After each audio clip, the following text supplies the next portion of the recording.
আমায় দেখো একা বিকেলে যখনই মন।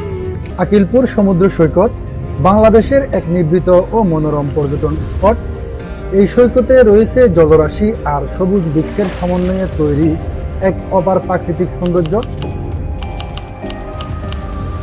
চট্টগ্রাম শহরে এখান থেকে যে কোনো গাড়িতে চলে আসবেন ছোট কুমিরা বাজারে।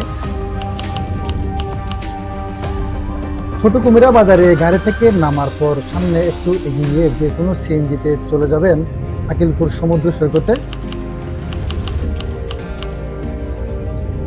সিএনজি থেকে নেমে আপনারা চলে আসবেন আপনাদের কাঙ্ক্ষিত সেই রূপালী স্বপ্নের জায়গায়, যেখানে প্রচলিত পর্যটন কেন্দ্র থেকে দূরে থাকার শান্তি, গ্রামীণ জীবন এবং নিজস্ব স্বাদ মিলে একটি মুগ্ধকর অভিজ্ঞতা ফুটে ওঠে।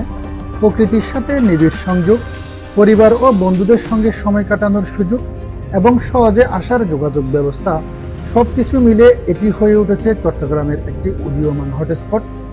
আবহাওয়া শান্ত ও আরামদায়ক এবং সৈকতের নির্জনতায় মনের প্রশান্তি খুঁজে পাওয়া যায়। সমুদ্রের ঢেউয়ের গর্জন যেন মনে হয় এক ধরনের সঙ্গীত। এই সৈকত এখনও বাণিজ্যিকরণের বাইরে বলে অত্যন্ত শান্তিপূর্ণ, প্রকৃতিপ্রেমী ও ফটোগ্রাফারদের জন্য একটি আদর্শ গন্তব্য। এখানকার মানুষজন অত্যন্ত অতিথিপরায়ণ ও সহযোগিতা পরায়ণ হওয়ায় পর্যটকদের পদচারণায় সৈকত হয়ে ওঠে অত্যন্ত প্রাণবন্ত। সৈকতে আসার রাস্তাটির যথাযথ মেরামত ও অন্যান্য অবকাঠামোগত উন্নয়ন করা গেলে এটি হতে পারে চট্টগ্রামের অন্যতম দর্শনীয় স্থান। সমুদ্র সৈকতের উপরিভাগে রয়েছে কিছু দোলনা, যে দোলনাগুলোতে দোল খেতে খেতে আপনারা উপভোগ করতে পারবেন সমুদ্রের সৌন্দর্য। এবং সমুদ্র সৈকতের উপরিভাগে রয়েছে কিছু ভ্রাম্যমাণ রেস্টুরেন্ট ও বসার টেবিল, যে রেস্টুরেন্টগুলো থেকে খাবার নিয়ে বসার টেবিলে বসে একসাথে আড্ডায় উপভোগ করতে পারবেন সমুদ্র সৈকতের সৌন্দর্য।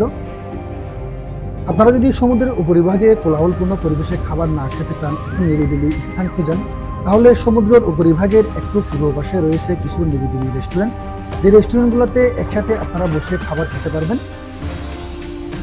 ধন্যবাদ বন্ধুরা, ভালো থাকবেন। আবারও হাজির হব নতুন কোনো লোকেশনের তথ্য নিয়ে। আমার এই ভিডিওটি যদি আপনাদের ভালো লাগে তাহলে অবশ্যই কমেন্ট, লাইক ও শেয়ার করবেন।